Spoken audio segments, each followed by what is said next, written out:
राजकीय विश्लेषक संजीव उन्हाळे यांनी या संदर्भात काय प्रतिक्रिया दिली आहे ते पाहूयात।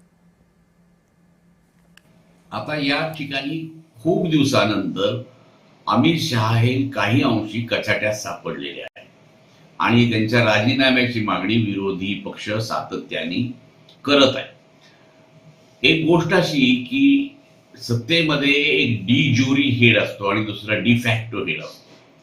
आपल्या भारताची जी सर्व सत्ता आहे ही सध्या भाजपकडे एकवटली असून डी ज्युरी हेड म्हणाल तर नरेंद्र मोदी पंतप्रधान आहेत, पण डी फॅक्टो जर कोणी हेड असेल तर ते अमित शहा आहे।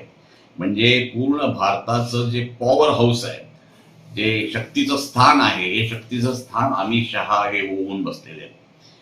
महाराष्ट्रामध्ये जी शिवसेना आहे किंवा राष्ट्रवादी काँग्रेस हे फोडण्याचं जे काम किंवा कारस्थान जे करण्यात आलं, त्या कारस्थानामध्ये सुद्धा अमित शहाच होते। तेव्हा अमित शहा हे या प्रकरणामध्ये नाहीत याच्यावर कुणाचा विश्वास बसत नाही। त्याचं महत्वाचं कारण असं आहे की दिल्ली हा केंद्रशासित प्रदेश आहे। दिल्लीमधली पोलिसांची जी व्यवस्था असेल किंवा त्याचे काही निर्णय असतील हे केंद्राच्या होम मिनिस्ट्रीमध्ये म्हणजे गृह खात्याकडे केंद्रित झालेले आहे।